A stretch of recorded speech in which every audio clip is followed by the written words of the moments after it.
John Heilemann, I have a million questions for you, too. First, I feel like you and I have covered so much of this Trump story together, and you have to take a stab at answering why this one makes me more mad than all the rest. I mean, this Trump story, I sat and listened to the whole call, and I had to start it over 3 or 4 times because I kept having the thought that I just shared. He sounds the same as when he's shouting, man, tomato, camera, tamale. Like, he sounds like there's something wrong with him, and we know there is. But I wonder what, you've interviewed him multiple times. What did you think when you heard this tape? And speak about Raffensperger a little bit. It seems that this tape is going to be around a lot longer than anyone's going to care about Donald Trump's presidency. Yeah. Happy New Year, Nicole. Happy New Year. I got to say, I think, what a way to start. I think it's true that the tape has you got to listen to it, first of all. Reading the transcript doesn't do it. You got to listen to it. You got to listen to the full hour, as hard as it is, because you get a picture of Trump that's, I think, very, very consistent, as Carol said. The Mafia Don thing and that Andrew talked about, that is very much there. We've heard that in various other tapes of Trump. We've heard it in various other behaviors of Trump. Here's a guy who's been undone by tape in a way that, like, no other president has ever been undone, if you think all the way back to Access Hollywood. But we've heard more words out of Trump. We've seen Trump more than any other president in a one-term president ever in history. So we're very familiar with certain aspects of it. But I do think there's a different quality to this, right? And part of, I think it gets to what made it hard for you to listen to. These are a bunch of D words that come to mind, right? There's the desperation in his voice. There's the derangement and the delusion. He clearly has come to believe more than he did months ago, back in middle of November. He's clearly come to believe more, and reporting suggests this is true, that he really actually believes these conspiracy theories now. This is not just a political ploy. He believes the craziest of the conspiracy theories now. So the derangement, the delusion, the detachment from reality, the thing you said a second ago, he sounds damaged. He sounds like a damaged person. And there's something deeply unnerving and upsetting about hearing a president of the United States in these final days when all of us are just counting the minutes that we hope we can escape safely with the country intact by January 20th. The level of damage that's on display here, you think to yourself, what wouldn't this guy do? And I think that's part of why the whole thing is so unnerving. And then the last thing I'll say, and you mentioned it in your open, and this is not in any way to forgive him or create excuses for him, but just how dumb could you be, right? Brad Raffensperger has been on television for 2 months saying, I voted for Donald Trump twice. I respect the president. I'm a proud Republican. But you know what? We got our election right. We've done audits. We've done investigations. We're standing by our results. I'm not going to bend. I'm not going to break. Trump, we now know, made 18 phone calls to try to get Brad Raffensperger on the phone. And then when he finally gets him, he does this call, not apparently thinking for a moment that he might be taped. After all of the previous instances in which Trump being taped, Woodward taped Trump, Access Hollywood, all of these other things that have caused Trump damage, he goes ahead and does it all, says it all anyway, and spills it all out. And then Raffensperger's like, well, I'm not going to put this out unless Trump lies about me on Twitter, which he then goes and does. I mean, in the stratospheric, even by Donald Trump standards, the stupidity on display here, that he thought this was the mark.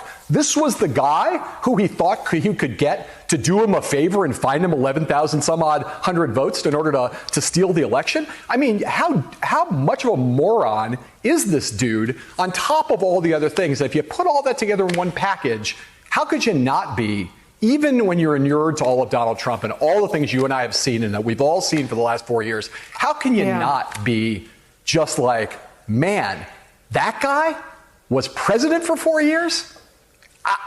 Well, let me push on this open door. So that guy now has 12 Republican senators taking up his cause.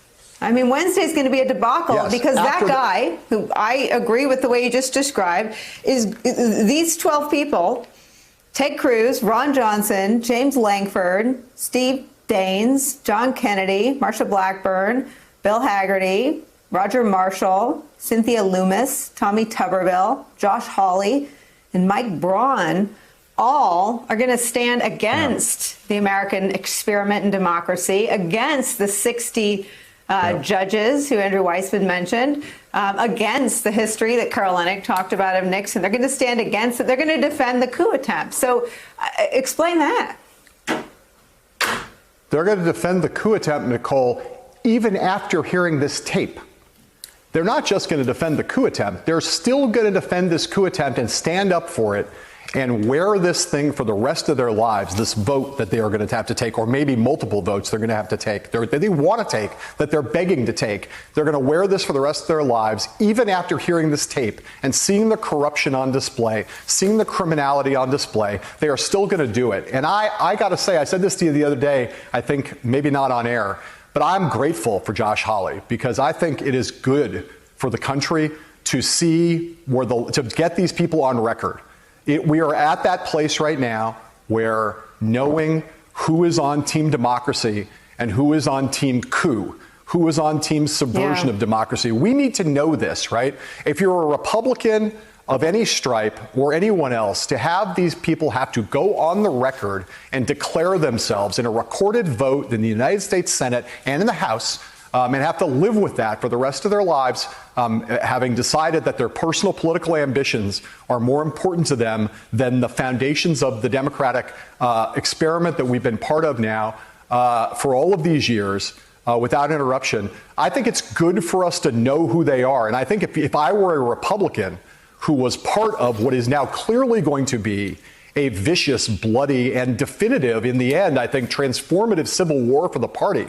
You know, whether you're on the Mitt Romney side, you're on the Pat Toomey side, or whether you're on the side with these clowns and these dangerous clowns, these coup abettors, I think it's good for Republicans. If you're a Republican who wants to try to reform the party, if that's possible at this point, it's good for you to know where the dividing line is and who's on which side. That's where we are right now. It's that, I think, fundamental, a threat to everything in some ways, that having the clarity that this vote will bring is a valuable thing, even though it's entirely upsetting, disturbing, and profoundly demoralizing if you are, as I know all the people on this show are right now, some people who believe in democracy and believe in the institutions that have held this country together since its founding.